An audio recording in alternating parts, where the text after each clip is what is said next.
Hello, welcome to Science. Welcome to Science Lesson 144. Let's review our previous charts before we go into our chart for today. So, we learned the parts of your tooth, right? We talked about the parts of your tooth. So, we have obviously the root of your tooth that goes into your jawbone and that holds the tooth in place. Those are the roots. The top of your tooth, which is the crown, which is the part that you see. The dentin, which is the skeleton shape of your tooth. It gives it its shape. Then you have the pulp, which is the mass inside of your tooth. You have dentine. The de- uh, yeah, the dentin is the bone. I mentioned that. And then you have the enamel. That's where I was going. The enamel is the white substance.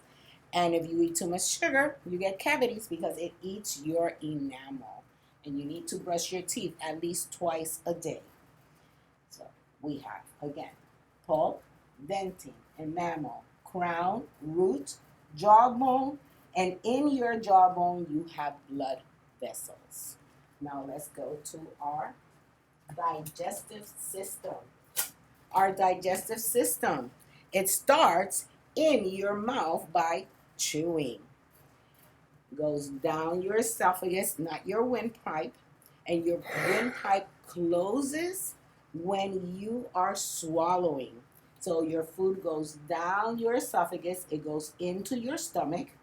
Your stomach digests your food and it breaks it down into tiny particles, so tiny that the nutrients could go through the wall of your stomach. Then everything else that is not needed, that your body cannot use, that is called waste, and is eliminated through your intestines. And that is the digestive system. And today we're going to be introducing the skeletal system. And this one has many parts, right? Lots and lots of parts. God is a wonderful architect also. Our creator is awesome. He built our body just like an architect builds strong, tall buildings. He made our legs. He made our legs like columns to hold our weight. He made our feet with an arch. And the good thing about an arch is that an arch divides the weight, whatever weight is upon it, it divides the weight and it doesn't collapse. That's why you find arches a lot in bridges and in buildings, in tall buildings, because it holds the weight up. Look at that. Next, we have we talked about the feet. We have um, our vertebra that holds our body up. We have our clavicle that it also holds our top frame up in place. Your clavicle is like the beams inside of a house that are at the top. It holds the top of the building in place, right? You have your skull that protects your brain. You have a femur, which is the longest bone in your body. You also have your rib cage, which is what protects your inner organs, and all of your ribs are connected to the scrotum right here. They all connect right here, and it's also called a chest plate.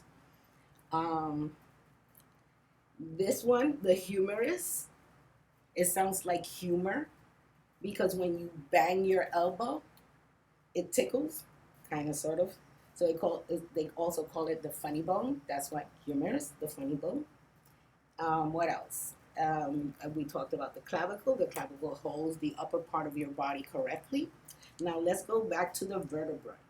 The vertebrae has 33 bones, and inside it has the nerve. The bone is there to protect it, right? To protect that nerve. Very important nerve. It is the main nerve, and it goes into your brain, and it tells everything in your body what to do and when to do. Right? So you need to learn all of the different parts of your body. And it so happens I mentioned to one of the teachers that we had 33 bones in our vertebra, and she said, "Oh, just like the age of Christ." So that was a cute reference or fun reference there.